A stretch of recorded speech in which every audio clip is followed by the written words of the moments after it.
자, 저 시작할게요. 안녕하세요. 인사 한번 합시다. 예, 안녕하세요. 예. 저기 교재 다 객관식 교재 갖고 계시죠? 강의실 조금 어둡네요, 그죠? 예, 뭐 기분 나쁘신 일 있으세요? 저기 실러버스 없고요. 그냥 3장 재고자산부터 쭉 할 거고요. 네, 잠깐 말씀드리면 그래서 1, 2장은 거의 종강 때쯤 할 거고요. 네, 다음에 저희 이 수업이 관세사학원에서 이루어지는 수업이긴 한데 감정평가사하고 보험계에서 공부하신 분들도 이 동강을 같이 보시거든요. 근데 이제 이 교재가 뒤에 있는 연습 문제, 기출 문제들 보면 회계사, 세무사, 관세사, 근데 일부 계리사 시험 문제, 일부 감정평가사 시험 문제가 담겨져 있어요.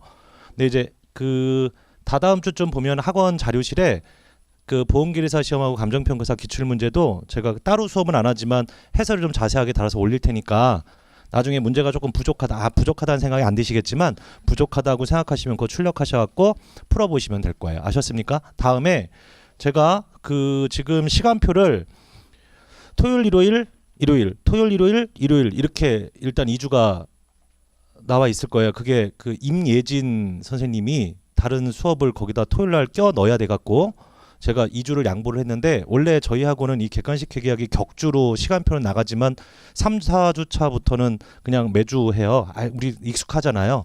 그래서 그 시간표 공지는 학원에서 다시 해드릴 건데 그냥 어떻게 생각하면 되냐면 아마 11월, 12월 달에는 그냥 크게 변동 없이 토요일, 일요일이다라고 생각을 하시면 될 것 같아요.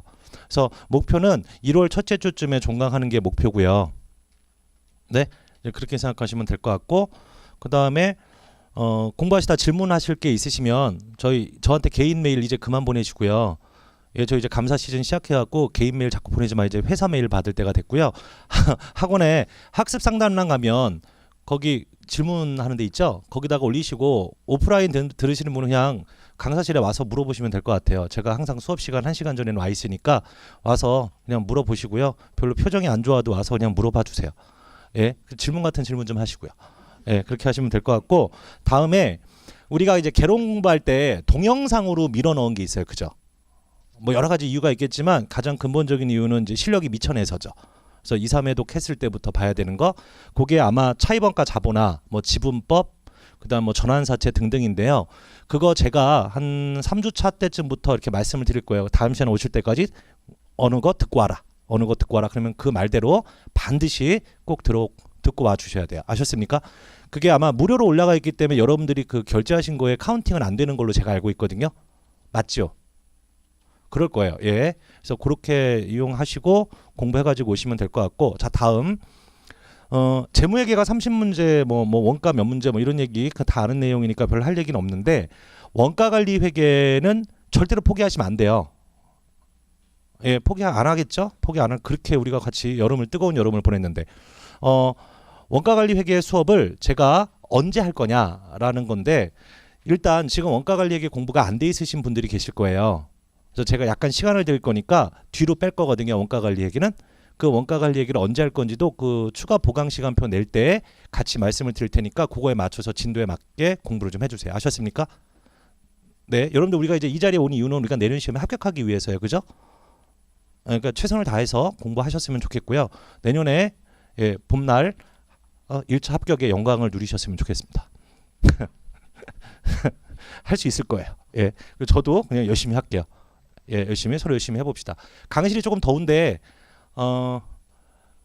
제가 온도가 좀 높다 싶으면 뒤에 문 열어도 되죠. 오늘 기분 나쁘신 일 있어요? 도대체 왜 그러는 건데 나한테 왜 이래요? 예, 그냥 할게요. 그 다음에 요 라인은 저쪽 칠판을 쓰면 안 보여요.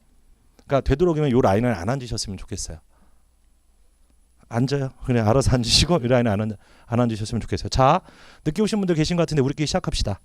30페이지 펴봐봐요. 거기 지금 보시면 제3장 재고자산이라고 되어 있어요. 그죠? 뭐 관사 시험 같은 경우에는 이 재고자산 문제가 3문제가 출제가 되고요. 계산 문제 2문제, 말 문제 1문제 이렇게 출제가 될 거예요. 이론형 문제는 제가 이제 수업 진행하면서도 이론형 문제를 풀겠지만 제가 내년 3월 달에 그 이론형 문제를 한 500여 문제 정도 만들어 갖고 올릴 거거든요. 그 저희 학원에서 OX 특강이라고 하는 거 알죠? 그때 그 부분을 달달달 외우시면 절대로 안 틀릴 거야. 절대로. 그러니까 이론형 문제는 우리가 이제 객관식 수업할 때도 한번 다루고 그 다음에 이제 나중에 한 번 더 다룰 테니까 처음엔 잘 못 풀어요. 틀릴 확률이 좀 높아지고 막 풀다 보면. 근데 이제 나중 가서는 말 문제가 좀 풀기가 좀 쉬울 거다라는 생각을 하실 거예요. 그렇게 준비를 하도록 하겠습니다. 뭔가 분위기가 이상해. 18. 자, 하도록 할게요. 30페이지 상단에 보면 재고자산 회계처리 시스템이라고 돼 있는데 이게 어떤 내용인지 제가 잠깐만 설명을 드릴게요. 뭐 아는 내용이니까 오늘은 좀 수업이 부드럽게 쉽게 이렇게 진행을 하겠죠. 여긴 집합 같은 데니까. 예. 자, 이제 얘가 재고자산 T1장이에요. 그러면 여기에 이제 기초가 있고 매입한 게 있다 뭐 이런 얘기 들었을 거예요. 그럼 왼쪽 합계가 10만 원이라고 쳤을 때 얘는 크게 두 개로 나눠지죠. 하나가 뭐예요? 매출 원가요. 또 하나는 이제 기말 재고죠. 이 숫자가 우리가 이제 개론 시간에 공부한 게 뭐지? 이메일 숫자를 이렇게 넣었었죠. 왼쪽 합계 금액은 반드시 오른쪽 합계 금액과 같아야 되고 이게 다르면 뭐 야근을 해야 된다 이따위 실없는 소리 했던 적 있어요. 그죠? 왼쪽 금액과 오른쪽 금액의 합계가 같다는 얘기가 뭐를 시사하는 거냐? 여러분들 우리가 결산을 하려면 얘는 포괄손익계산서에 들어가는 거고 비용으로 얘는 재무상태표 기말 재고로 들어가야 되죠. 그죠? 그러니까 우리는 이 두 가지 숫자를 다 알아야 돼요. 그러면 매출원가라는 건 결과적으로 팔린 걸 얘기하거든요. 이게 하나당 1원짜리면 몇 개 팔린 거예요? 4만 개. 몇 개 남았어요? 6만 개. 얘는 1월 1일부터 연말까지 매일매일 팔리는 거예요. 네? 1년 365일이면 하루에 한 120개 정도씩 팔리겠네요. 계산 졸라 빠르죠. 그 말 취소해야 되겠다. 다음. 이건 기말에 이거 6만 개 남아있는 거잖아. 근데 회사 입장에서는 얘를 확인했다고 쳐요. 얘를. 그러면 얘는 1월부터 연말까지 4만 개가 팔렸으니까 당연히 창고에 가지 않아도 얼마가 있다? 6만이 있는 걸 아는 거예요. 어떻게 하냐면 밑에 합계 금액 10만 원에서 4만 원을 빼버리면 되니까. 그러면 매출원가를 확인하는 방법이 뭐예요? 계속 기록법이죠. 왜 얘가 계속 기록이겠어요? 1년 내내 기록해야 되니까 계속 기록이겠죠. 그러면 시험 때문에 모였으니까 시험은 당연히 장점하고 단점하고 특징이 나오겠죠. 그죠? 그럼 얘의 단점이 뭐겠어요? 계속 기록하니까. 실무적으로 적용 가능성이 현저하게 떨어지는 거죠. 쓸집 막 거기에 있잖아요. 그러면 얘는 기말 참고조사 안 하고 1년 내내 기록만 하는 거고. 그러면 얘는 뭐예요? 실지 조사법이죠. 이 이름 되게 다양해요. 뭐 실사법, 재고조사법, 뭐 대충 비슷한 말들이죠. 그러면 얘 같은 경우에는 참고조사 하는 거예요. 그냥 1년 내내 재고 관리 안 하고 12월 30일 딱 창고 가서 몇 개 있는지 세는 거죠. 요맘때 하는 작업들이에요. 요맘때. 그러면 창고에 6만 개 있으니까 팔린 건 몇 개다? 4만 개구나. 바로 알 수 있는 거예요. 10만 원에서 6만 원 빼버리니까. 이렇다고 했을 때는 실질조사법은 팔린 걸 확인하지 않죠. 얘는 1년 내내 놀다가 하루만 바쁘면 되는 거죠. 장점이 뭐겠어요? 실무적으로 적용 가능성이 굉장히 뛰어나다는 거죠. 이해하셨습니까? 자, 오늘이 11월 11일이에요. 빼빼로를 받았죠, 전. 자, 고마워. 유일한 여자야. 딱 한 분 줬어요. 딱 한 분. 예. 자, 이제 11월 11일이라고 한번 생각을 해볼게요. 그럼 1월 1일부터 11월 11일까지 10만 원어치 사왔다 쳐. 계속 기록법을 써볼게요. 11월 11일까지 팔린 거 아는 거죠. 그럼 11월 11일 날 창고 금액에 6만 원 있는 거 알겠죠. 자, 이제 실질조사법 써볼게요. 실무적으로 실질조사는 언제 한다고 그랬어요?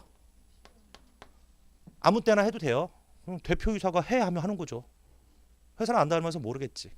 예? 그만 여러분들이 기분 나쁘게 하니까 말이 지금 시니컬하잖아. 그러면 이 수업 목적으로 실질조사는 연말에 하는 거예요. 그러면 연말까지 기다려야 돼. 11월 11일 날에는 창고조사를 안 했단 말이에요. 그러면 실질조사법은 연말에 창고조사 할 테니까 11월 10일 기준으로 얘가 얼마인지 몰라요. 얘도 모르겠죠. 그러면 결과적으로 계속기록법은 실시간으로 매출원가와 기말재고를 관리하는데 실질조사법은 그 관리를 못하는 거죠. 이걸 뭐라고 표현하냐면 경영관리 목적에 부합하다. 뭐 이제 이런 표현을 쓰는 거고 얘는요 엉망이다. 뭐 이런 거죠. 여기까지 이해하셨습니까? 자, 다음 하나만 더 볼게요. 자, 실질조사법 생각을 해볼게요. 얘는 기말재고 언제 알아요? 연말에. 매출원가 그럼 언제 알아요? 연말에. 아니까 연말에 뭐 해야 돼요? 회계 처리해야 되겠죠.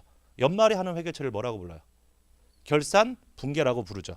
그러면 계속기록법하고 실질조사법 중에 결산 붕괴가 있는 놈이 어떤 놈이에요? 실질조사법이죠. 그래서 얘의 특징은 결산 붕괴가 존재하는 거고 얘는 결산 붕괴 자체가 없어요. 여기까지 이해하셨습니까? 자, 다음 하나만 더 해봅시다. 자, 감모 3만 원, 2만 원 쳐볼게요. 이 감모라는 건 여러 가지 이유에서 발생하는데 그냥 수험생들은 어떻게 생각하면 되냐면 직원들 몇 명이 짜고서 회사 재고 날른 거예요. 도난 분실, 고급스럽게 얘기하면 저급하게 표현하면 뽀린 거. 그러니까 됐죠. 그러면 지금 감모가 3만 원이라고 쳐볼게요. 자, 계속기록법 써봐요. 매출원가 확인했죠. 기말 재고 뭐라고 생각하겠어요? 6만 원이라고 생각하겠죠. 근데 기말에 얼마밖에 없어요? 2만 원밖에 없잖아요. 이 얘기는 감모 확인을 할 수 있다 없다? 다시요. 여러분들 누가 직원이 회사 걸 갖고 튀었어. 요 3만 원을 발견하려면 어떻게 해야 될까? 팔린 것도 확인하고 남은 것도 확인해야지. 팔린 거 4만 원, 남은 거 2만 원. 아, 여러분들이 나 왜 그런지 이제 알았어. 아이고 어이가 없어갖고. 예? 얼마지? 예. 거 봐요. 하향 평준화되고 있죠. 자, 이렇게 되는 거죠. 아, 그것 때문에 만 원이 거슬려서. 자, 다시. 사라진 감모 3만 원을 발견하려면 방법은 뭐냐면 팔린 거 확인하고 남아 있는 걸 확인하는 거예요. 팔린 거 4만 원이고 남은 건 3만 원이네. 3만 원이 비는구나. 어떤 새끼야. 이렇게 가야죠. 그러면 팔린 거와 남은 거를 다 확인하는 방법을 뭐라고 불러요? 병행법이죠. 병행법을 쓰지 않는 한 감모는 절대 알 수 없어요. 계속기록법을 쓰게 되면 매출원가 4만 원이니까 기말재고 6이구나 라고 생각하겠지. 하지만 기말재고는 얼마밖에 없어요? 3. 그럼 얘의 문제점이 뭐겠어요? 기말재고가 그죠? 과대 인식되는 거죠. 얘는요. 매출 원가가 과대 인식되는 거예요. 확인되지 아니한 파트 쪽으로 이제 오류의 숫자가 미뤄져 그런 현상이 발생을 하는 거죠. 여기까지 이해하셨습니까? 그러면 시험 때 좀 조심하실게요. 결산 붕괴가 어느 쪽에 있는 거냐 요거 아셔야 될 거고요. 감모를 확인하려면 어떻게 해야 돼요? 병행법이에요. 그러면 계속기록법을 쓰건 실질조사법을 쓰건 절대로 감모는 알 수가 없는 거죠. 여기까지 정리해서 시험장 가면 돼요. 이론형 문제로. 자, 그 내용을 30페이지 상단에 재고자산 회계처리 시스템에 제가 정리해놨거든요. 나중에 꼭 확인하고 시험장 들어가는 거예요.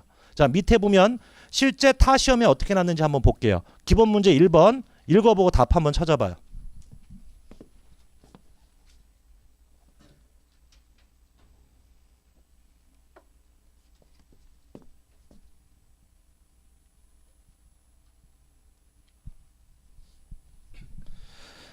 지금 1번 보면 계속기록법에서는 결산정리 붕괴가 필요하지 아니하다 맞는 말이고요. 2번은 계속기록법에서는 판매가 이루어질 때마다 매출원가 계산한다 맞는 말이고 3번 재고조사법에서는 상품 관련 계정의 결산정리 붕괴가 필요하다라고 되어 있죠. 일단 요거 잠깐 보류. 4번 볼게요. 재고조사법에서는 기말에 실제로 남아있는 재고금액을 조사해서 매출원가 역산한다. 맞는 말이죠? 5번 볼게요. 재고조사법을 사용할 때는 감모를 파악할 수 있다. 이게 틀린 거죠. 여러분들 감모를 파악하기 위해선 병행법이에요. 다음에 3번을 보면 재고조사법에서는 결산정리 붕괴가 필요하다 이렇게 이해하면 되는데 상품 관련 계정이라는 건 그냥 이게 재고자산 계정 과목이라고 생각하시면 되는 거고요. 상품뿐이 아니라 뭐 제품 이런 걸 의미하는 게 아니라 원래 이게 매출원가 계정을 통한 결산정리 붕괴가 좀 더 정확한 표현이에요. 혹시 2분법, 3분법 회계처리 알고 계신 분이라면 3번보다 5번이 명확하게 틀렸으니까 5번이야 라고 대답하시면 되는 거예요. 나 그거 무슨 소리인지 몰라. 그럼 더 좋은 거고요. 자, 해서 기본 문제 1번 갖다가 정리했고요. 요거는 계산 문제와 될 게 없는 거죠. 됐습니까? 자, 다음 이제 오른쪽으로 넘어가 볼게요. 거기 보면 재고자산의 취득원가라고 돼 있죠. 여기는 이론형 문제보다는 이제 계산형 문제가 출제가 되는데 시험장에 가보면 무조건 매출원가가 얼마니라고 물어보는 게 요쪽 파트예요. 매출원가가 얼마니 물어보는 게. 그러면 매출원가를 물어보면요. 크게 생각하지 말고 티를 그려요. 시험장에서. 근데 이제 여태까지 공부했던 거 한번 생각을 해볼게요. 자, 기초 재고고요. 총매입이 있죠. 보통 총매입이란 표현을 안 쓰고 매입이란 표현이 나와도 총매입이라고 생각하면 돼요. 그러면 기초가 뭐 이게 뭐 만 원, 총매입이 뭐 15만 원. 다음 사온 것 중에 반품돼서 빠져나가는 거 있죠. 그죠? 그게 뭐가 있을까요? 애누리 또요. 할인, 또 환출. 자, 이렇게 차감하는 거죠. 뭐 5,000원 잡으면. 그죠? 자, 근데 여기서 조심하실 게 있죠. 그게 뭐예요? 매입 리베이트죠. 이 리베이트 세법에서는 얘를 뭐라고 부르냐면 판매 장려금이라고 부르죠. 그냥 한번 생각해 볼게요. 천천히 할 거예요. 천천히. 예, 천천히. 종강은 언젠가 와요. 천천히 합시다. 어차피 공부도 안 했잖아. 예, 오늘만 편할 거예요 아마. 예, 여기에 판매자가 있고 여기에 굳이 영어로 해야 되느냐? 아, 실수했어요. 자, 이렇다고 쳐볼게. 얘가 얘한테 이제 재고를 파는 거죠, 그죠? 얘는 얘한테 그냥 10억 줄게요. 그럼 바이어 입장에서 회계처를 어떻게 하나 볼게요. 차변에 재고 얼마? 10억. 현금 10억. 여기까지 됐죠? 동의? 다음 고마워 하고 2억을 줬어요. 우린 이 2억을 뭐라고 부르는 거예요? 이게 매입 리베이트, 다른 말로 판매 장려금이죠. 개인 통장으로 받으면 철컹철컹, 회사 통장으로 받으면 괜찮은 거죠. 여러분들이 핸드폰을 싸게 사는 이유가 이거잖아요. 판매 장려금 때문에. 통신사에서 주는 돈 때문에. 그러면 지금 이 2억을 어떻게 처리할 것이냐라는 건데, 현금이 얼마 들어왔어요? 2억 들어왔죠? 그럼 보통 돈을 받으면 이거 수익이에요. 돈 받으면 수익이잖아. 맞죠? 근데 수익으로 처리를 하지 말래요. 아, 나 참, 가오 떨어져요. 가오 떨어져요. 예. 아, 진짜 이 학원은 마음에 드는 게 없어요. 그러면 이제 이게 수익이 아니라 어떻게 하자고 그랬어요? 재고를 차감하자라고 그랬죠. 맞죠? 그러면 이제 말 문제에서 조심하실 건 얘 리베이트는 수익으로 처리한다? 틀린 말이 될 거예요. 뭐가 맞는 말이에요? 재고의 차감이다라는 거죠. 재고의 차감. 여기까지 이해하셨어요? 예. 회계에 대해서 더 얘기해 볼게요. 지금 우리가 공부하는 건 부가가치법이 아니라 뭐예요? 재무회계 기준이죠? 셀러는 매출 얼마 잡아야 될 것 같아요? 셀러는 매출이 10억이어야 돼? 8억이어야 돼? 셀러는 매출은 받거나 받을 때까지요. 처음 들어본 듯한 표정 하지 말고요. 왜 처음 봤다고 하지 나를? 자, 매출이 얼마예요? 매출이 받거나 받은 게 얼마예요? 소비자한테 10억이잖아요. 얘 매출 뭐 10억이야? 8억이지. 10억 받고 2억 돌려줬으니까. 그래서 얘는 매출이 8억인 거고 얘는 재고가 얼마여야 돼요? 8억이어야 하는 거예요. 리베이트 차감하고 얘도 차감하는 거죠. 요까지 이해하셨습니까? 자, 이제 내세법 얘기를 해봅시다. 내세법 얘기. 자, 내세법은 셀러가 공급가액 10억으로 신고해야 돼요? 8억이라고 해야 돼요? 10억이에요? 8억이에요? 10억이죠. 판매 장려금을 차감하지 말라라고 돼 있어요. 공급자는. 자, 공급받는 자 볼게요. 공급받는 자는 재고의 취득가가 10억이에요? 8억이에요? 10억이죠. 10억이죠. 10억이라고요. 그럼 얘는 돈 받았죠. 바이어 입장에서 공급가로 신고해야 돼, 말아야 돼? 회계만 합시다. 예, 신고하면 안 되죠. 대가 관계가 없잖아. 2억은. 자, 됐어요. 그러면 뭐 했어? 자, 리베이트도 어떻게 하셔야 돼? 차감하셔야 되는 거 반드시 기억하시는 거예요. 여기가 됐죠? 자, 다음 뭐 더해줘야 돼요? 부대 원가를 더해주는 거죠. 뭐 10,000원 잡죠. 이런 식으로. 자, 요게 재고자산 T1 짝에서 왼쪽을 차지해야 되는 부분인 거죠. 여기까지 이해하셨습니까? 자, 리베이트 좀 조심하셔야 되고요. 다음에 여러분들 이 이제 부대 원가가 나왔을 때는 이 부대 원가에 대한 얘기를 잠깐만 해볼게요. 저 이거 판매 장려금 지워도 될까요? 예, 어차피 또 그리게 돼 있어요. 우리 한 번에 안 되잖아요. 자, 재고를 여기서 이제 취득을 해볼게요. 재고를 취득한다는 얘기는 의도된 용도로 활용할 수 있는 순간을 얘기하는 거죠. 현재 장소, 현재 상태에 이르게 하는데 라는 표현을 쓰고 있어요. 들어본 기억나죠? 그러면 부대 원가는 취득한 이후에는 자산이 될 수가 없어요. 취득이 끝났으니까. 그죠? 그러면 여기에서 발생하는 것만 뭐예요? 부대 원가로 재고가 되는 거죠. 그죠? 취득 직전까지만. 취득 직전까지만. 취득한 이후에는 비용인 거예요. 자, 이제 예를 들어 볼게요. 취득 직전에 보관 원가가 발생하면 얘는 뭐예요? 자산이죠. 재고자산. 동의해요? 그 논리대로 간다면 취득한 이후에 보관 원가는 그럼 뭐가 돼야 돼?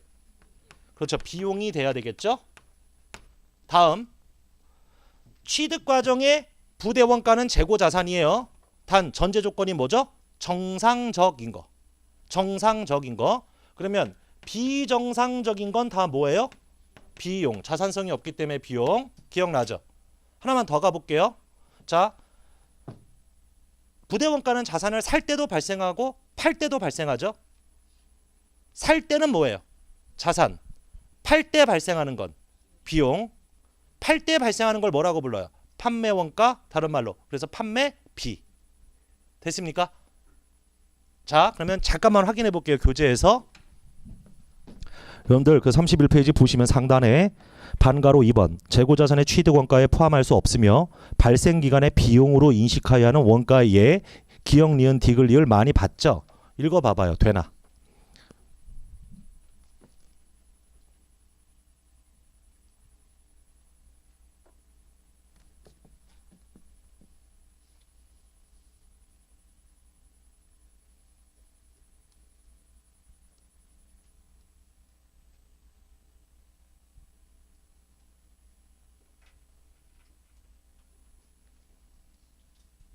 돼요? 자, 기억 볼게요. 기억으로 보시면 비정상적인 거 요것만 포인트 맞추면 될 것 같고요.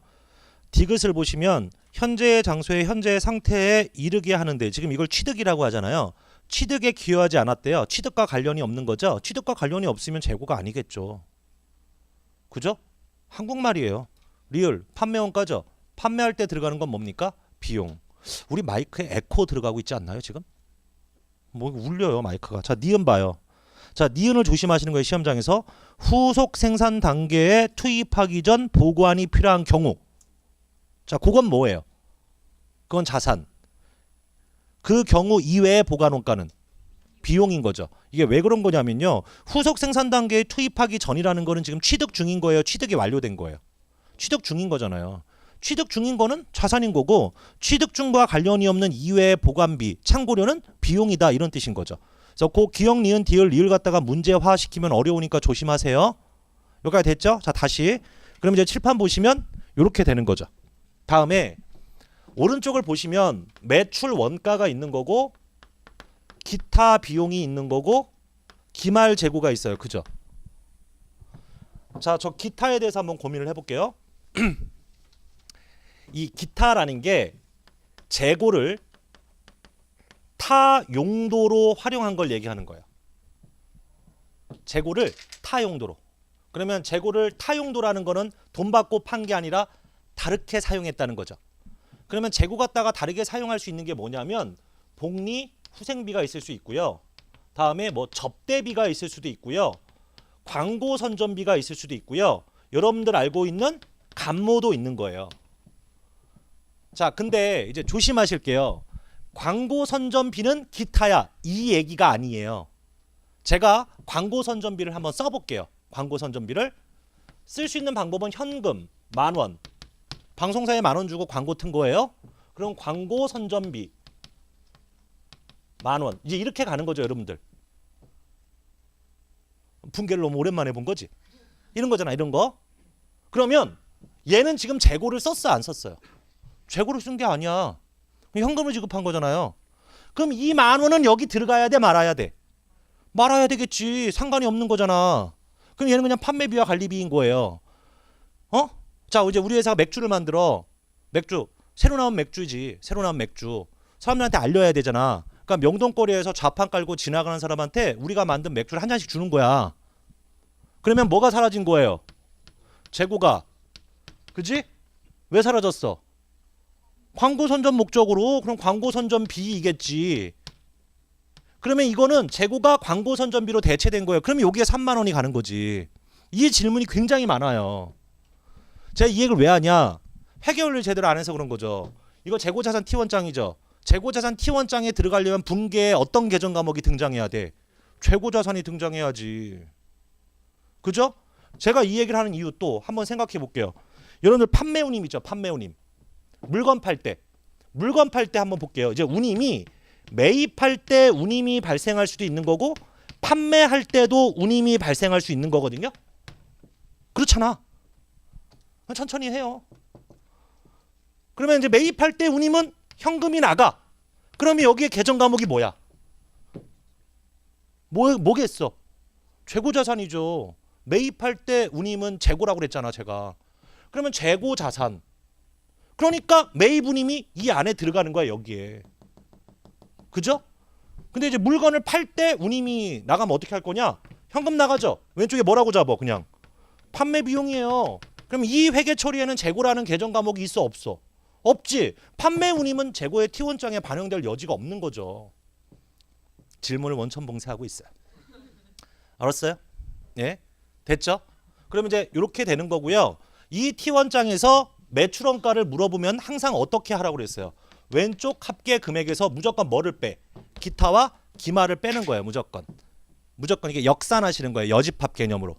아셨습니까? 자, 이제 연습을 한번 해볼게요. 자, 연습을 한번 해봅시다. 어디를 보시냐면 여러분 이 문제집에 있는 문제 한 8, 90%는 같이 풀 거예요. 예, 같이 풀고요. 예습 따위 하지 마요. 개론서나 읽어가지고 오고요. 객관식 문제 풀어가지고 올 거 없고요. 그때마다 푸는 시간을 드릴게요. 그럼 네가 푸는 시간을 넉넉히 줄 거냐? 그렇지는 않겠죠. 예, 그냥 수업 중에 풀 거고요. 자, 어디 보시냐면 48페이지 가봐봐요. 48페이지 가셨어요? 자, 01번 한번 풀어봐봐요. 되나 안 되나? 01번.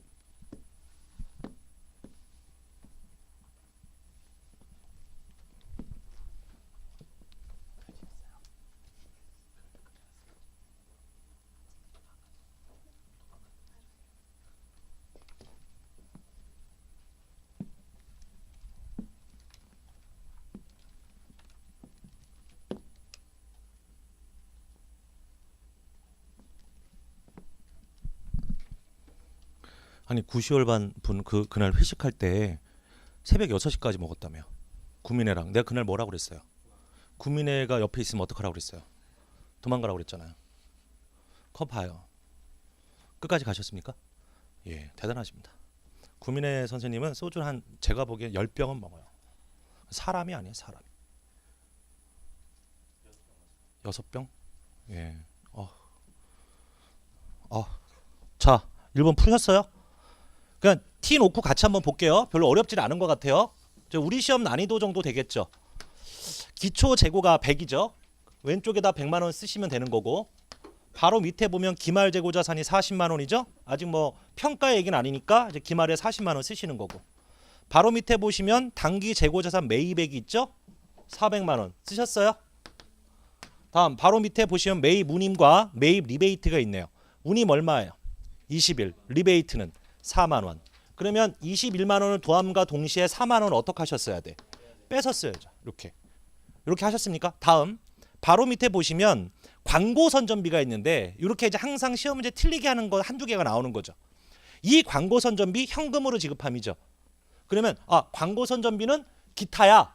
이래 버리면 여기다가 그 숫자를 넣어 버리면 틀리는 거예요. 왜 그럴까요? 지금 이 광고 선전비가 현금으로 지급한 거예요, 재고로 지급한 거예요? 현금으로 지급한 거니까 기타에 들어가면 돼, 안 돼?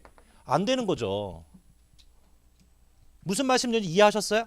다음, 그렇다면 바로 밑에 판매 운임은 아예 반영하는 거 아니고요. 바로 밑에 보시면 복리후생 목적으로 회사의 임직원에게 지급한 재고가 19만 원이죠. 얘는 재고가 감소했죠. 재고가 감소한 거죠. 무슨 계정으로? 복리후생비로. 그러면 여기서는 우리가 복리후생비가 중요한 게 아니야. 재고가 감소한 게 중요한 거죠. 재고가 감소했는데 매출원가로 감소한 건 아니라는 거예요. 매출원가는 소비자한테 돈 받고 판 거니까. 그럼 여기에는 얼마가 들어갔어야 되는 거예요? 19만 원이 들어갔어야 하는 거예요. 이해하신 겁니까? 판매 운임은 아예 T 계정에 반영되면 안 되는 거고요. 하실 수 있겠죠, 저 뒤에 분들? 자, 다시 정리해 보세요. 그럼 나머지는 매출원가 역산하면 되니까.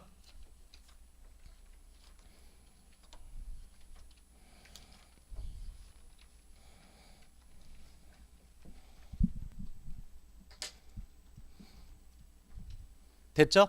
기초 증가는 매출원가, 기타, 기말 이렇게 생각하시는 거예요. 기초 증가는 매출원가, 기타, 기말. 됐죠? 예, 자 다음에 31페이지 보도록 하겠습니다. 자 가볼게요. 자 31페이지에 보시면 중간에 쌍가로 2번 자가제조라고 돼 있는데 이제 이건 결국 그걸 얘기하는 거죠. 제조기업이요. 자 제조기업은 재고자산에 뭐가 들어가는지 생각해 볼게요. 직접 재료 원가, 직접 노무 원가, 그 다음에 제조 간접 원가가 들어가죠. 제조 간접 원가는 변동 제조 간접 원가와 고정 제조 간접 원가죠. 동의하십니까? 자 근데 거기 지금 밑에 보면 주의라고 써놨죠. 고정 제조 간접 원가는 정상 조업도로 제품에 배부하며 실제 조업도가 정상 조업도와 유사한 경우 실제 조업도로 배부할 수 있다 이렇게 돼 있죠. 자 이제 요거 제가 이제 설명을 드릴게요. 중급 회계 공부할 때는 원가 관리를 안 들어갔고 제가 별로 할 얘기가 없었는데 이제 실력이 쌓였으니까. 자 우리가 제조기업이에요. 제조기업. 어떤 제조기업이냐면 이제부터 오뎅을 만들어요. 뭐 만들어요? 오뎅. 자, 오뎅 하나당 원가가 얼마인지 이제부터 생각을 해볼 거예요. 이 회사는 1000개를 생산했어요. 몇 개 생산했어요? 1000개. 자, 실제 조업도 뭐예요? 1000개. 실제 조업도 뭐? 1000개. 실제 조업도는 실제 생산량이니까. 그러면 예를 들어 직접 재료 원가가 있을 거고 직접 노무 원가와 변동 제조 간접 원가와 고정 제조 간접 원가가 있을 거예요. 응? 그럼 이제 직접 재료 원가를 보니까 얘는 100만 원이에요. 직접 노무 원가는 200만 원이에요. 변동 제조 간접 원가는 300만 원이에요. 문제는 얘는 변동비죠. 변동비는 뭐에 비례하는 거예요? 생산량에 비례하는 거죠. 자, 요거 합치면 얼마 나와요? 600만 원 나오죠? 나누기 1000 하니까 오뎅 하나에 얼마예요? 6,000원인 거죠. 좀 비싸네요. 이렇게 된 거죠. 자, 근데 한 팩이 한 팩, 10개들이 한 팩. 몰랐지? 자, 근데 이 고정 제조 간접 원가는 생산량과 비례하지 않은 거죠. 맞죠? 그러면 이 고정 제조 간접 원가의 총 금액 나누기 1000개는 플러스가 되겠죠. 여기까지 동의하십니까? 자, 이제 제가 오뎅 회사 얘기를 잠깐만 해볼게요. 오뎅 회사. 여러분들 오뎅 회사의 특징은 1년 내내 오뎅을 사 먹지 않는다는 거죠. 드디어 오뎅의 계절이 왔죠. 이제 우리는 오뎅을 좀 먹을 때가 됐어요. 겨울 때 오뎅 먹으면 맛있잖아요. 거기다 사케 한 잔이면 끝내주죠. 그죠? 자, 여름에 오뎅 먹으면 미친 거죠. 덥잖아. 냉오뎅 이런 건 없잖아. 생각만 해도 비리잖아. 오뎅이라는 게 계절성이 있어요. 그죠? 그러면 만약에 어떤 회사에 1년을 분기별로 나눠 볼게요. 1분기, 2분기, 3분기, 4분기. 1분기 추우니까 오뎅 잘 팔려요. 2, 3분기는 안 팔리죠? 이렇게 가볼게요. 얘는 반짝반짝 이렇다고 쳐요. 자, 분기별로 이 회사의 고정 제조 간접 원가가 예를 들어 1억이라고 쳐볼게요. 고정 제조 간접 원가 얼마? 1억. 그러면 얘 1억. 이렇게. 그러면 이 회사는 1년에 고정 제조 간접 원가 얼마? 4억. 그냥 공장 토지 임대료라고 생각해. 생산을 많이 하건 적게 하건 토지 임차료는 동일하게 나가니까 1년에 4억. 자, 여기서는 잘 팔리니까 생산을 많이 하는 거야. 막 100만 개 생산했어. 여기서도 잘 팔리니까 막 100만 개 생산해. 자, 이 분기는 하나당 얼마 나와요? 오뎅 하나가 100원 나오는 거지. 오뎅 하나의 제조원가 얼마? 100원. 제가 뭘로 나눴어요 지금? 실제 생산량, 실제 조업도로. 자, 이제 볼게요. 2, 3분기 야간 작업 안 해. 있는 직원도 내보내죠. 왜? 오뎅은 안 팔리니까. 그죠? 생산량 거의 없어요. 100개. 조금 과장해서 1000개. 자, 실제 생산량으로 나눠볼게요. 1억 나누기 1000개면 얼마예요? 10만 원이죠. 오뎅 하나에 10만 원이래요. 이건 한 팩이 아니라 한 개예요. 가정을 좀 바꿨어요. 겁나 비싸죠. 여기서는 오뎅 하나에 얼마예요? 100원이죠. 이게 계산이 안 돼. 이게 오뎅 하나에 100원. 여기서 오뎅 하나에 얼마? 10만 원. 한 단위당 제조 원가가 어때요? 급격히 변동하는 거예요. 뭘로 나눠주면? 실제 조업도로 나눠주면. 여기까지 이해하셨죠? 그러면 어떻게 하는 게 좋으냐? 1년에 몇 개 생산해요? 한 200만 개 생산한다고 봤을 때 분기별로 한 50만 개 생산해. 한 50만 개 생산해. 50만 개로 나누자. 요 50만 개를 우리 뭐라고 불러요? 정상조업도라고 부르는 거예요. 자, 이제 이해했죠? 그럼 이제 다시 가볼게요. 잘 들어요. 직접 재료 원가, 직접 노무 원가, 변동 제조 간접 원가는 뭘로 나눠줘요? 실제 조업도. 고정 제조 간접 원가는 정상 조업도. 근데 계절성이 없어서 정상 조업도와 실제 조업도가 유사해. 그때는 뭘로 나눠줄 수 있는 거예요? 실제 조업도. 정말 중요한 말이고 우리 시험에 겁나 잘 나요. 여기까지 됐죠? 이해하셨습니까? 예. 자, 다음 바로 밑에 보면 기타라고 되어 있죠. 자, 기타. 이런 표준원가하고 소매제고법은 쓸 수 있습니다. 다음 밑에 용역제공기업 있죠. 용역제공기업이라는 게 이제 노가다 각군들 있는 회사 얘기하는 거 아니야? 앵벌이 집단. 여러분들이 갈 회사 뭐 관세법인, 회계법인, 계리법인 다 이런데 앵벌이 집단이요. 자, 근데 이 용역제공기업 중에 대표적인 게 또 뭐가 있어요? 건설업이 있죠. 이 건설업 용역이잖아. 그럼 건설회사가 아파트를 짓거나 상가를 짓거나 예를 들면 다리를 지은 거 이거 상품이야, 이거 재고자산이야, 제품이야 이렇게 얘기하면 안 돼요. 회계적으로 얘기했을 때 제품은 기본적으로 이동이 가능해야 돼요. 이동이 가능하지 아니하면 일반적으로 용역이라고 불러요. 에? 노가다가 더 중요하다고 본 거죠. 하지만 건설회사도 시멘트를 보유할 수 있죠. 원재료 보유할 수 있는 거잖아. 그러니까 용역 제공기업도 재고자산 있을 수 있어 없어? 있는 거죠. 그래서 우리 시험에 이제 조심하실 게 용역 제공기업도 재고가 존재할 수 있어. 이제 요거 기억하시고요. 자, 옆에 글 한번 읽어봐봐요. 용역 제공기업. 용역 제공기업의 재고자산에는 관련된 수익이 아직 인식되지 않은 용역 원가를 포함함. 이렇게 돼 있죠? 두 번만 더 읽어봐봐요. 수익이 아직 인식되지 아니한 용역 원가를 포함함이라고 되어 있죠? 자, 이제 칠판 봐요. 오늘만 자세히 하는 거예요. 개강날이니까. 이렇게 어떻게 하겠어요? 이렇게 하면 내년 3월에 끝나요. 자, 저 봐요. 여러분들이 그렇게 가고 싶어하는 관세법인을 예를 들어볼게요. 곱하기 1년도 12월 30일. 모 관세법인. 자, 일을 땄어요. 일을 따갖고 12월 달에 용역에 투입돼 갖고 사이트에서 일을 하는 거예요.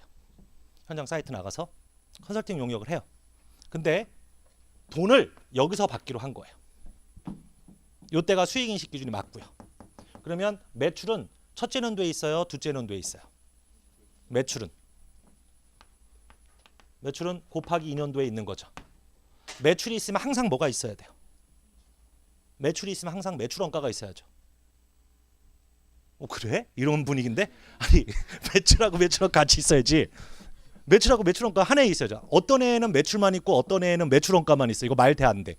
안 되죠. 수익비용 대응이 뭔데? 매출하고 매출원가는 항상 같이 다니는 거예요. 얘들은. 매출원가의 의미가 뭘까요? 매출원가에 매출을 하는데 희생된 자원이란 뜻이잖아. 매출원가가. 한번 사람이면 생각을 하면 살아봐요. 그러면 자, 이게 둘째 년도에 내가 오늘 이렇게 말을 막 하지? 처음 아까 들어왔을 때 저 그래서 내 분위기가 기분이 나빴던 거예요. 내가 은연중에 매출이 둘째 년도죠. 예. 자, 용역 제공기업 특히 앵벌이 집단은 매출원가가 뭘로 대부분 구성되어 있을 것 같아요, 여러분들? 인건비죠. 회계법인 있죠, 제 팀. 예? 가장 많은 비중을 차지하는 거 뭘까요? 인건비겠죠. 그 다음에 복리후생비죠. 이 새끼들 처먹는 거. 겁나 먹어요, 겁나. 예, 겁나요. 그래서 그러면 12월 달에 관세법인의 관세사들한테 월급이 나간 건 매출원가가 되면 안 돼. 왜? 매출이 있어 없어? 없잖아. 언제 매출원가가 돼야 돼? 둘째 년도에. 그러면 결과적으로 12월 달에 나간 인건비는 급여라는 비용 잡으면 될까 안 될까? 안 되는 거예요. 일단 뭘로 잡아요? 재고자산으로 잡는 거예요. 눈에 보이진 않지만. 예? 원래 이제 미성공사랑 계정 과목을 많이 쓰지만 그냥 재고라고 생각하는 거예요. 그럼 급여 나간 거 자산을 잡아야 되겠지. 비용이 아니라. 자산 잡았다가 내년도에 벌어왔을 때 매출 대응해서 그 인건비가 뭘로 넘어가야 돼요? 매출원가로 넘어간다는 뜻인 거예요. 그러니까 수익이 아직 인식이 안 됐죠. 첫째 년도에. 그러니까 관련된 비용은 뭐가 돼야 돼? 자산이 됐다가 수익 인식되면 매출원가가 돼야 되겠죠. 그 말인 거예요. 이제 이해했을 것 같아요. 됐습니까? 자, 해서 그 네모박스 표준원가 소매제공법 용역제공기업 다시 읽어봐요.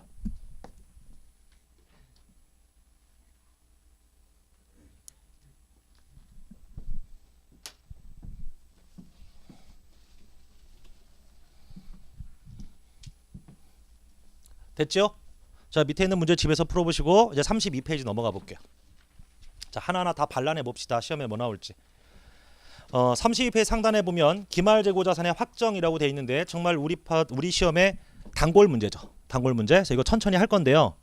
일단 기말재고자산의 확정 상단에 보면 재고자산의 과대, 과소 인식의 효과라고 나와 있죠. 자, 이제 이게 뭔가 볼게요. 자, 이제 저 좀 봐줘요. 재고예요. 천천히 해볼게요. 천천히 한번 잘 이해하려고 노력해봐요. 이게 기초고 이제 매입이에요. 자, 만원, 그냥 임의 숫자 9만원, 그래서 합계 금액이 10만원인 거죠. 동의? 자, 근데 여기가 매출 원가 아니면 기말이잖아요. 기말이 4만원이면 매출 원가는 6만원인데 비용이니까 제가 이렇게 표시해도 되죠. 맞죠? 자, 만약에 기말 재고가 과대 인식됐다고 쳐요. 그러면 기말이 예를 들어 3만 원이어야 돼. 그러면 얼마가 되는 거야? 7만 원인 거죠.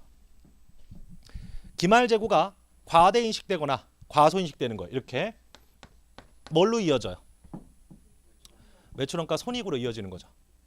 동의하십니까? 동의해요?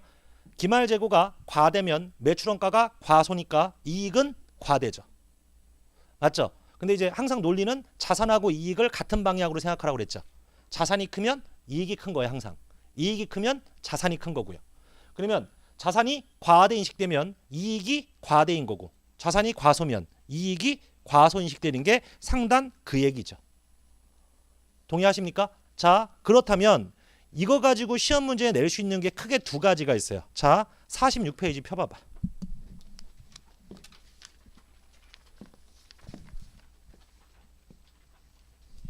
여러분들 저는 이제 여러분들하고요 11번과 12번을 풀 건데요. 다시 11번과 12번을 풀 건데 11번은 좀 쉽고 12번은 어려워요. 근데 두 문제의 차이를 이해하는 게 굉장히 중요해요.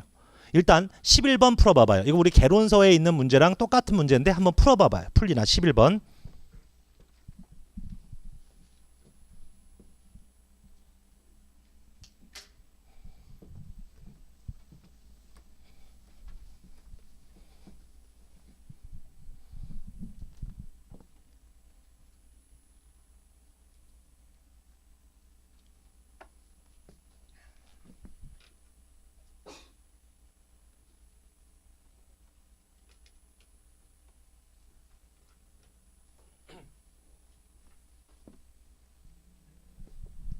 (11번의) 답 뭐예요?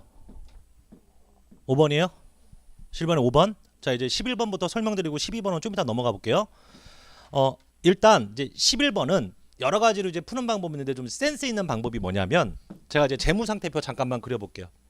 자, 이게 재무 상태표예요. 재고 자산 말고요. 왼쪽이 자산이고 오른쪽이 부채고 자본이죠. 그죠? 같은 거예요. 이래도 같아야 되는 거죠. 그죠? 세무 아니죠, 쟤? 이런 거죠? 그러면 자산 빼기 부채는 자본 이렇게 나열할 수 있는 거죠. 그렇잖아요. 그러니까 항상 문제 풀 때 이걸 생각하면서 풀면 되게 쉬워져요. 오답도 발생할 여지가 별로 없고. 여러분들 자본이 증가하는 대표적 사건이 뭐예요? 이익이에요. 이익. 뭐 유상증자? 그래. 뭐 그래. 유상감자? 그래. 자기 주식 그래. 다 없다 가정하면 뭐밖에 없어요? 이익밖에 없는 거예요. 그러면 결국은 자산이 커지면 이익은 큰 거고 부채가 작아져야 이익이 커지는 거예요.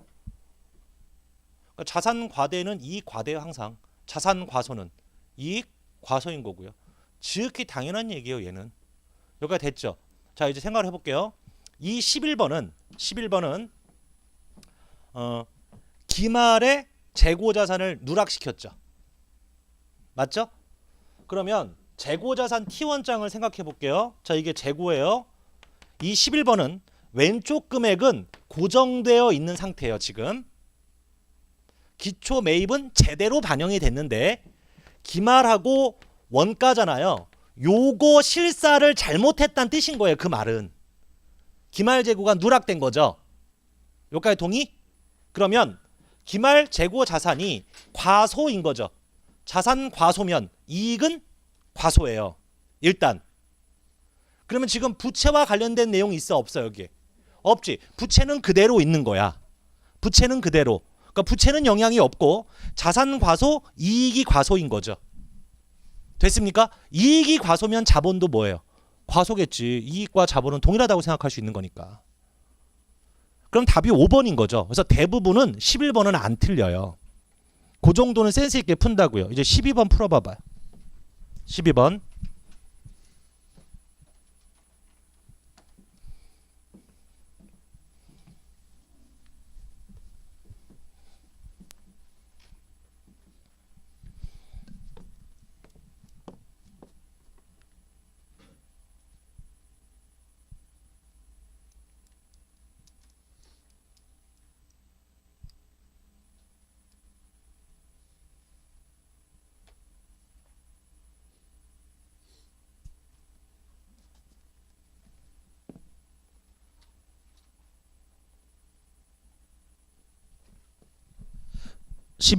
좀 전에 11번하고 똑같은 문제라고 생각해서 답이 5번 나왔으면 글 자체를 제대로 못 읽은 거예요. 11번과 12번은 문제가 다른 거예요.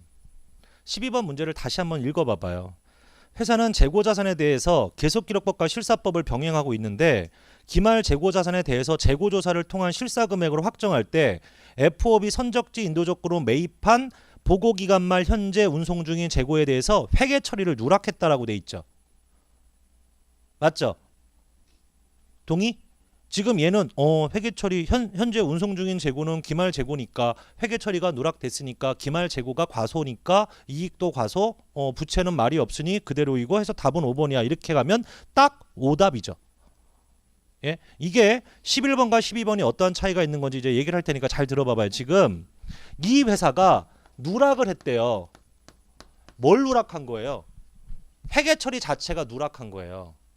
어떤 회계 처리냐면 재고 땡땡땡 외상이니까 매입 채무 땡땡땡이 누락된 거예요. 그냥 이건 10,000원이라고 할게. 그냥 여러분들 이해를 돕기 위해서 10,000원. 이거 자체가 현재 누락됐다는 뜻인 거예요. 어떻게 알아? 라고 하지 말고 거기 이렇게 써 있잖아.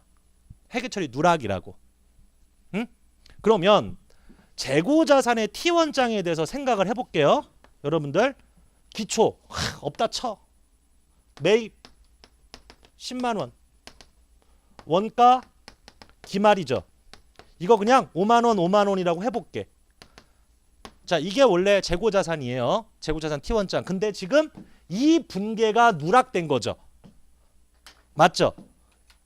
그렇잖아. 그럼 이 분계를 넣어볼게. 넣으면 기말이 5만원이 아니라 얼마여야 돼? 재고가 운송 중이니까 우리 재고니까 6만원인 거지. 맞죠? 야, 그럼 매출원가가 4만원 아니냐? 그 얘기가 아니에요. 여기 매입 10만원도 누락이 돼 있는 거예요. 현재. 응? 그러면 매입이 얼마여야 한다는 얘기예요? 11만원이어야 한다는 뜻인 거예요. 지금 얘는 12번 문제는. 이래버리면 매출원가 바뀌어요? 안 바뀌어요? 11에서 6을 빼봐. 5잖아 5. 안 바뀌는 거죠. 얘는. 결국 얘는 자산이 과소인 거고 부채도 과소인 상태인 거예요. 지금 이 문제는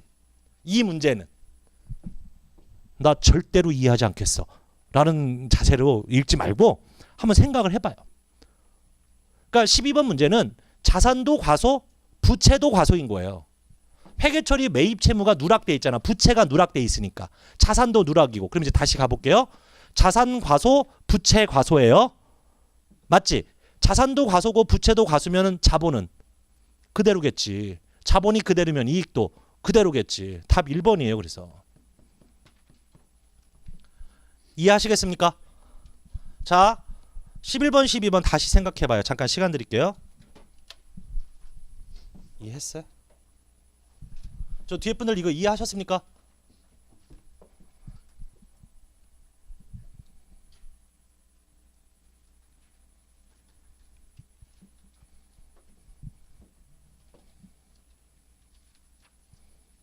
너 왜 안 쉬니? 이러지 마요. 저기 객관식반은 보통 80분, 90분 수업하고 한 번씩 쉬거든요. 끝날 때까지 2번만 쉴 거예요. 예.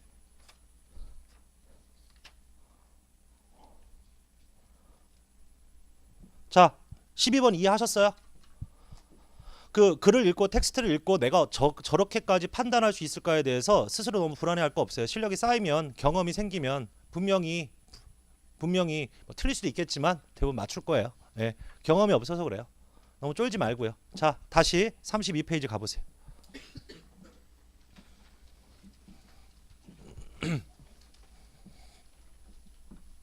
자, 이제 기말 재고자산 확정하는 거 해보겠습니다.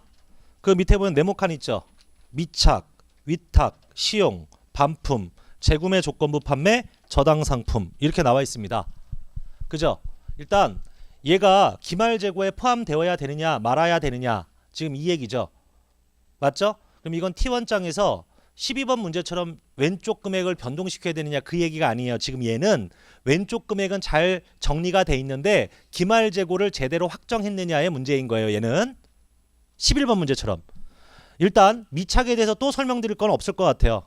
가장 중요한 건 판매자가 매출을 인식했다고 한다면 그거는 구매자 재고인 거고, 판매자가 매출을 인식하지 않았다면 그건 판매자 재고인 거죠.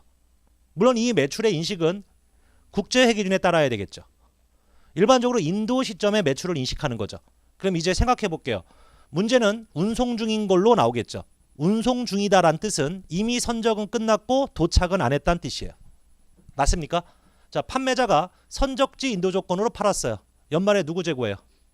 구매자 재고인 거죠. 왜? 선적을 했으니까 구매자 거니까. 이 경우에 운송료 누가 내요? 선적지 인도 조건인 경우에 운송료 구매자가 내죠. 그럼 구매자가 낸 운송료는 뭐가 돼야 돼요? 재고자산인 거죠. 매입 운송료니까. 자, 판매자가 도착지 인도 조건으로 팔아요. 그럼 연말에 운송 중이니까 도착 안 했죠. 그럼 매출 인식 못 하죠. 누구 거예요? 판매자 거죠. 운송료 누가 내요? 판매자가 내죠.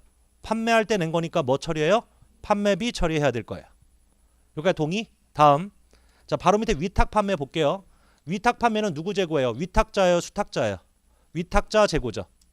누구 재고? 위탁자 재고. 그럼 위탁자는 기말에 분명히 없어요. 이 재고가. 다 누가 갖고 있으니까? 수탁자가 갖고 있으니까. 그럼 위탁자 재고에 뭐 넣어야 돼요? 수탁자가 받은 재고 중에 안 팔린 것. 동의하죠? 자, 그 재고를 뭐라고 불러요? 적송품이라고 부르죠. 다음. 바로 밑에 보면 시용 판매 보이십니까? 시용 판매가 뭐예요?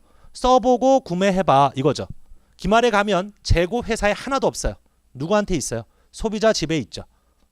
그럼 팔린 거다라고 결론 내리면 될까요? 아니죠. 언제 판매한 걸로 처리해야 돼요? 구매자가 구매의사 표시한 경우에만. 그럼 구매자가 구매의사 표시를 확인하지 않았다면 그거는 안 팔린 거고 기말 재고에 들어가야 되겠죠. 동의하십니까? 자, 다음에 바로 밑에 보시면 반품 판매는 좀 이따 보고 바로 밑에 재구매 조건부 판매라고 돼 있죠. 그죠? 자, 그거를 재매입 약정이라고도 부르죠. 재매입 약정. 자, 그 얘기 잠깐만 해볼게요. 뭐 이거는 꼭 재고가 아니라 금융자산에도 나오니까 재구매 약정 혹은 재매입 약정 이렇게 부르죠. 자, 여기에 판매자가 있고요. 자, 여기에 이제 구매자가 있어요. 자, 판매자는 재고를 보내고 얘는 돈을 줘요. 그럼 이제 일반적으로 10억 받고 팔았으면 이 재고는 구매자께 맞아요. 근데 둘이서 약정을 해요. 약정을. 이제 어떤 약정을 했냐면 판매자가 재구매하기로. 그러면 시일이 지난 다음에 구매자는 판매자한테 뭐를 보내요? 재고를 다시 보내고 얘는 뭐를 줄까요? 돈을 주는 거죠. 그래서 10억 더하기 알파. 저 알파를 우린 뭐라고 불러야 될까요? 이자인 거죠, 사실은. 그래서 얘를 뭐라고 부르냐면 미리 정한 가격이라고 부르죠. 뭐요? 미리 정한 가격이에요.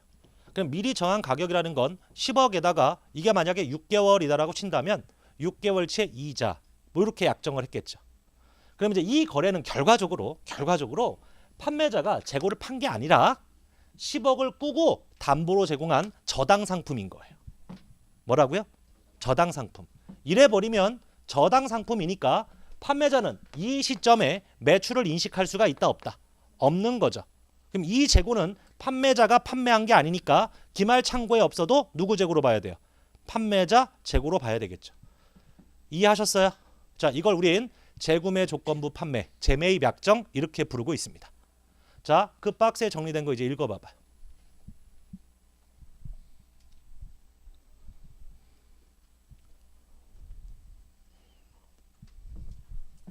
됐어요? 자, 다음에 그 밑에 저당 상품 판매된 것으로 보지 아니함. 뭐 5번, 6번 똑같은 말이죠. 자, 그 다음에 자 4번 반품 판매 있죠. 자, 요 얘기를 잠깐만 해볼게요. 저 이거 지워도 되나요? 지워도 돼요? 예.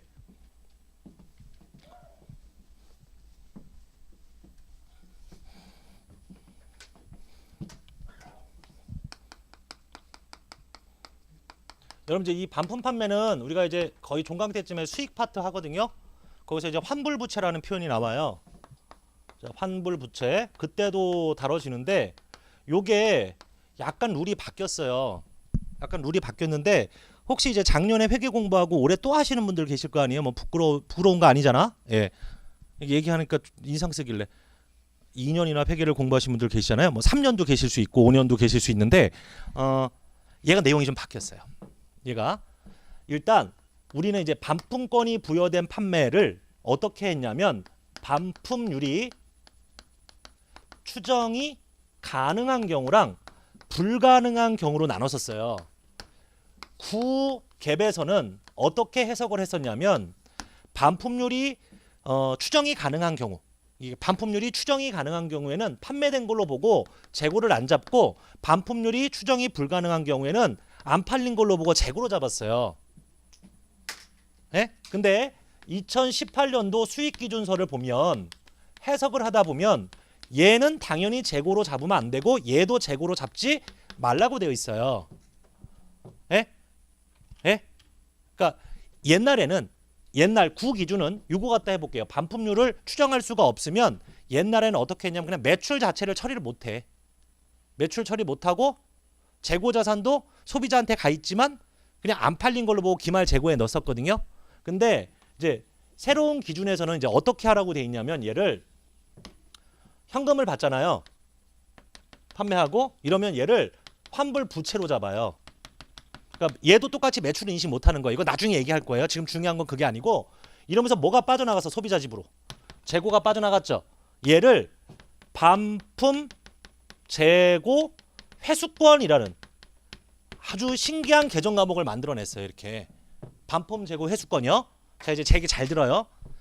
만약에 이 반품 재고 회수권이 채권이 아니라 재고라고 본다면, 재고라면 이렇게 추정이 불가능한 경우엔 재고에 넣어야 돼요. 얘가 재고라면. 나 지금 누구랑 얘기하고 있는 거야? 공부를 한 거야, 안 한 거야? 근데 현재 수익기준서에는 이 반품 재고 회수권이 재고 자산의 일부야라는 언급이 없어요. 그럼 얘는 그냥 청구권으로 봐야 돼요. 그냥 채권이라는 거죠. 채권. 그러니까 물건을 팔았는데 조새끼가 반품할 것 같아. 그럼 나는 쟤한테 물건 넘기고 받은 돈 어떻게 해야 돼? 예를 들어 내가 소비자야. 내가 예를 들어 백화점에 갔어. 겁나 멋있는 가방이 있는 거야. 얼마야 했더니 1,000만 원이래. 그래서 1,000만 원 주고 샀어. 근데 거기서 뭐라고 하냐면 소비자님 마음에 안 들면 사용하지 않는 한 일주일 이내에 환불해 드릴게요 한 거야. 그래서 나는 가방을 들고 집에 왔지. 가만히 보고 있는데 마음에 안 드는 거야. 그럼 나는 그 가방을 들고 그 백화점 가서 가방을 반납하면 백화점이 나한테 뭐라고 그래? 1,000만 원을 주겠지. 지금 그 얘기 하는 거잖아. 근데 백화점 입장에서는 저놈아가 반품을 할지 안 할지 모르겠는 거야. 일주일이 지나봐야 아는 거지. 그럼 내가 현금 1,000만 원을 받았어. 그럼 이걸 매출로 회계 처리할 수가 없대. 돌려줄지도 모르니까 일단 뭘로 잡으라는 거예요. 기준선은 부채 됐죠. 다음에 그럼 1,000만 원만 돌려줘? 뭔 돌려받아야 돼 다시? 가방 돌려받아야지. 가방 조노마가 갖고 갔으니까 가방 돌려받을 권리를 반품재고 회수권이라고 보는 거예요. 그렇다면 얘가 만약에 재고라고 친다면 기말재고에 넣어야지. 안 팔린 거니까. 근데 현재 기준서는 반품재고 회수권이라는 표현만 쓰고 있고 얘가 재고인지 채권인지 별 얘기가 없어요. 그래서 대부분의 이제 올해 나온 회계학책들은 반품재고 회수권을 그냥 채권으로 보고 기말재고에서 제외시키고 있어요. 저도 그게 맞는 것 같고요. 얘가 어떻게 재고야? 실물이 없는데. 권리인 거지. 이해하셨습니까? 그러면 이제 어떻게 생각하면 되냐면 옛날에 공부하셨던 분은 생각을 바꾸셔야 되고요. 새로 공부하시는 분은 그냥 하라는 대로 하면 되는 거죠. 어떻게 할 거냐? 반품권이 부여됐어요. 그럼 죽어도 기말재고가 아닌 거예요. 반품권이 부여됐으면 뒤에 뭐라고 싸바싸바 하건 간에 무조건 기말재고가 아닌 거예요. 됐습니까? 그래서 이 자세한 회계 처리는 나중에 하고 여기서 이제 기말재고 잡는 것만 말씀을 드린 거죠. 이해하셨어요? 됐죠 여러분들? 예. 자 그러면 제가 이제 할 얘기 다 했고요. 거기 할 얘기 다 했고요. 기본 문제 3번에 1번은 이따 할 거고 기본 문제 3번에 2번도 이따 할 거예요. 자 잠깐 어디 보냐면 뒤에 계산 문제 가보도록 할게요.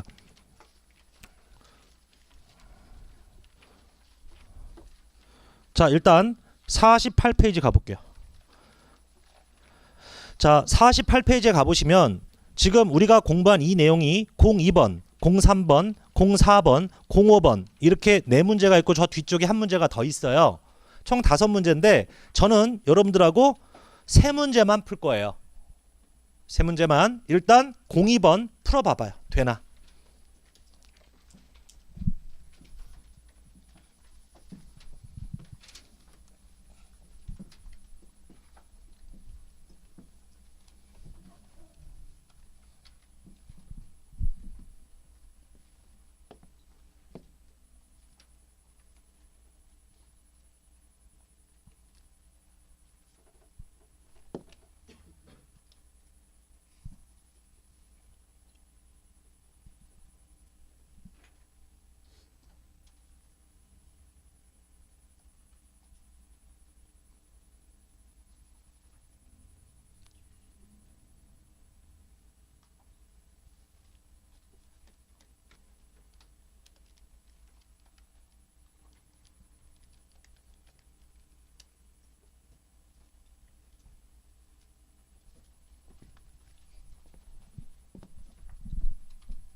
돼요?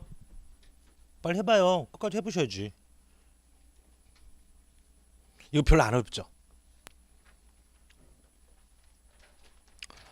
네, 나는 왜 이렇게 혼자 신났지? 자, 쌍가로 1번 기말 실사재고 수량 1000개 단가 1,000원. 그럼 일단 창고에 있는 게 얼마예요?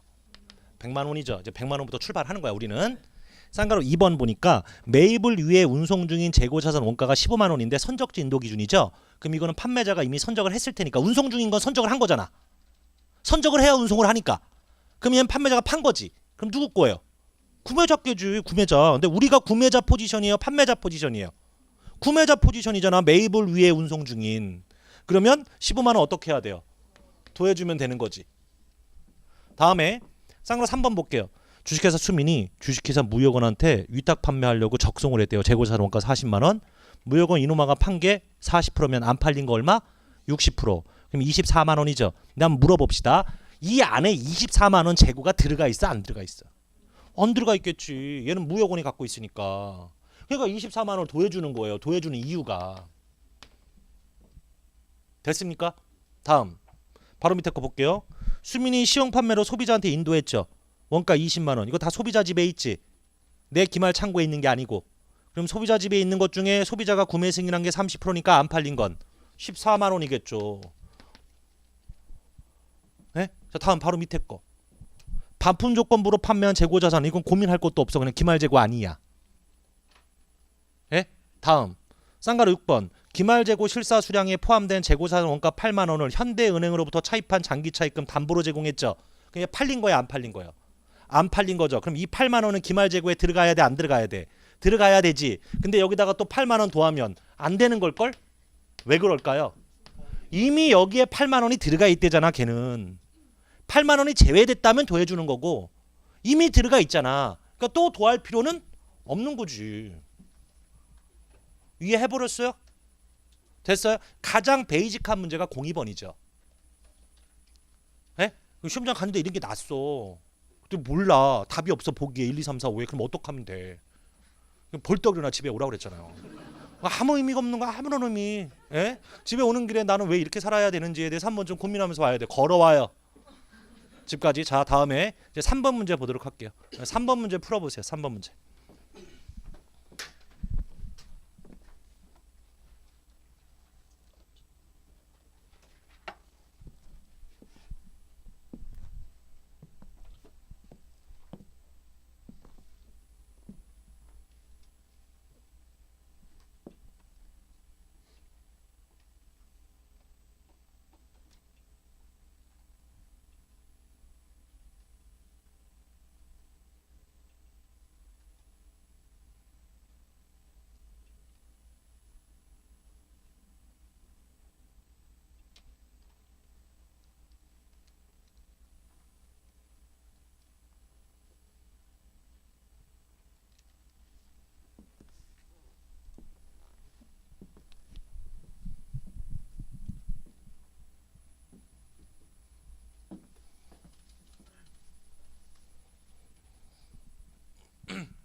1번하고 4번은 너무나도 쉬워서 여러분들이 어려운 거예요. 자, 이제 하나하나 보도록 할게요.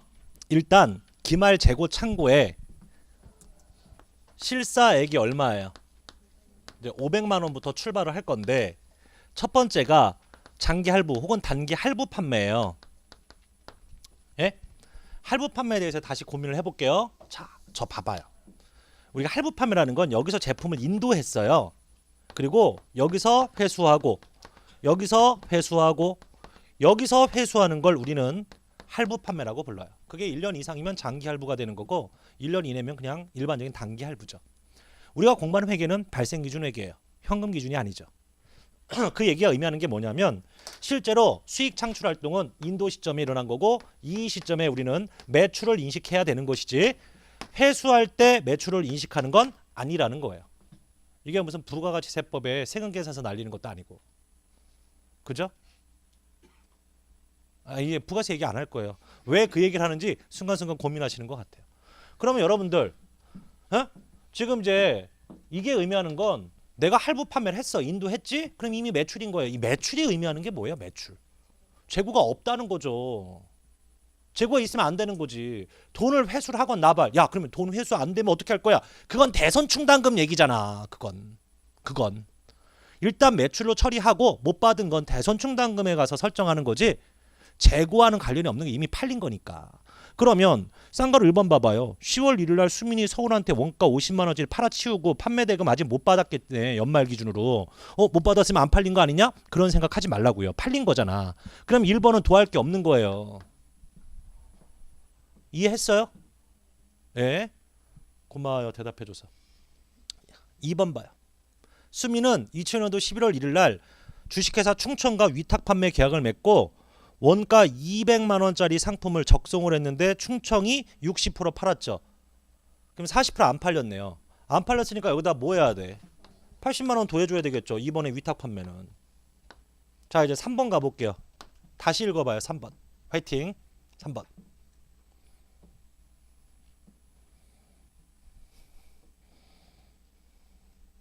원가 120만 원짜리 상품을 160에 팔았는데 그걸 다시 180에 사오기로 했죠. 처음부터 미리 정한 가격으로. 그죠? 이거 팔린 거야 안 팔린 거야? 안 팔린 거죠.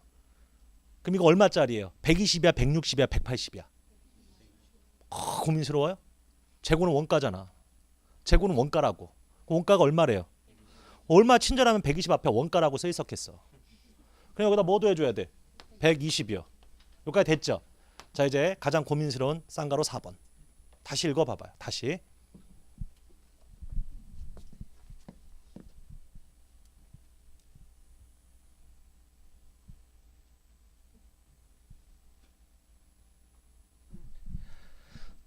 이게 1번이나 4번이나 똑같은 말이에요. 1번은 돈을 나중에 받는 거고 2번은 돈을 미리 받은 거죠. 그럼 매출은 언제 인식해야 돼요? 이게 무슨 선세금 계산서도 아니고. 에? 2001년도에 매출 인식해야 돼요? 2002년도에 인식해야 돼요? 한번 생각을 해봐봐요. 그냥. 2002년도에 인도했지. 그럼 매출 언제 인식해야 돼요? 2002년도에. 그럼 2001년도에 매출 인식하면 돼야 안 돼? 안 되지. 재고가 아직 안 넘어갔으니까. 그 안 팔린 거죠. 안 팔렸으니까 기말 재고에 넣어야 돼 말아야 돼? 기말 재고에 있는 걸로 봐야죠. 그러면 지금 글을 읽어보니까 실사 금액에 포함되어 있죠. 이미 500에 포함되어 있는 거고 포함되는 게 맞는 거잖아. 그럼 네 번째 건 더할 게 없는 거지. 이건 안 팔린 거니까. 연말 기준은 안 팔린 거니까. 이해하셨어요? 예.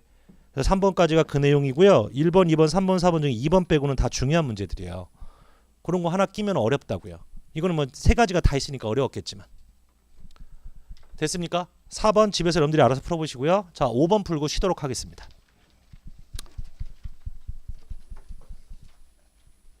5번. 자, 읽어보고 한번 답을 찾아봐요. 되나? 이게 읽으면서 나중에 틀리면 내가 얼마나 문제에 대한 리딩 능력이 떨어지는지에 대해서 한 번쯤 고민해야 돼요. 이게 비난하려고 하는 소리예요. 예. 글을 잘 읽어야 돼. 정말 글을, 텍스트를.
(2000년도) 말 기말 재고자산 12만 9천 원이고요. 아, 됐어요. 뭘 읽어.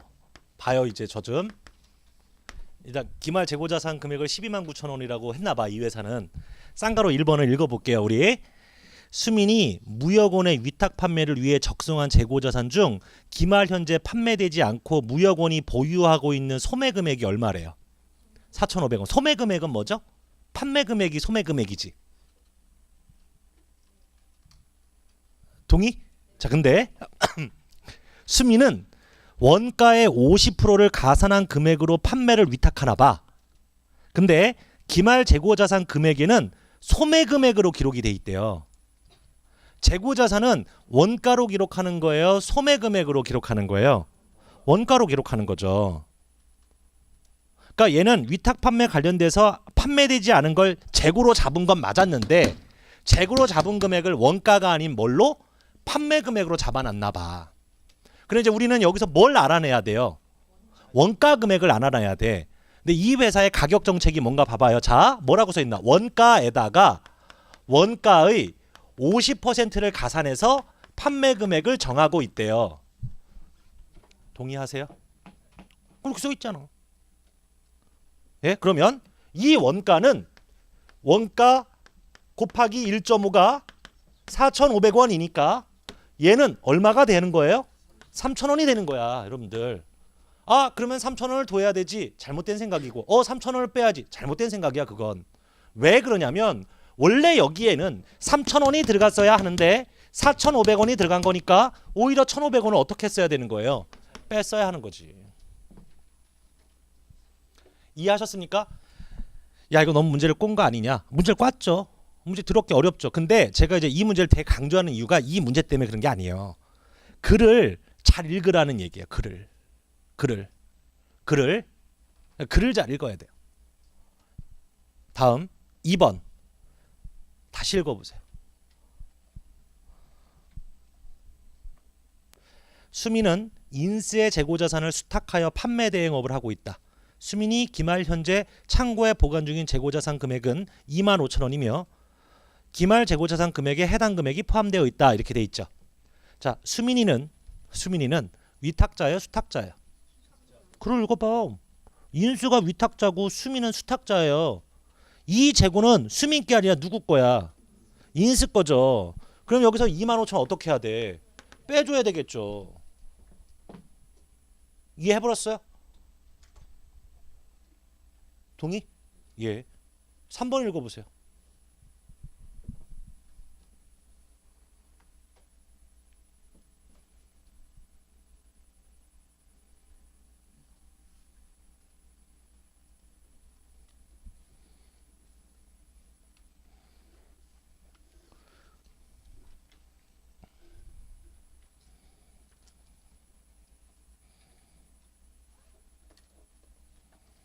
잘했죠?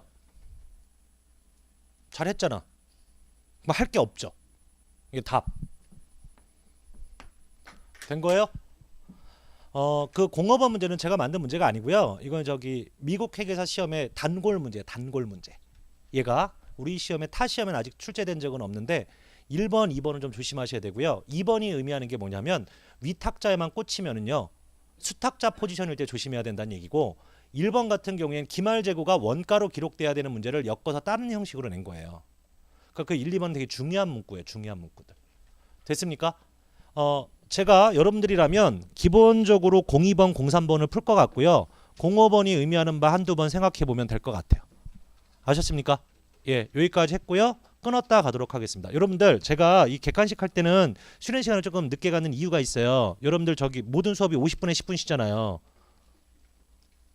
예? 대부분 그런데 이제 시험은 50분에 10분 쉬는 게 아니라 뭐 90분 시험도 있고 100분 시험도 있고 이렇다 보니까 제가 저희 학원 객관식 수업할 때는 조금 늦게 끝내려고 노력을 해요. 예, 그렇게 생각하시면 될 것 같아서 2번 정도 쉬도록 하겠습니다. 예, 쉬었다가 들어오세요.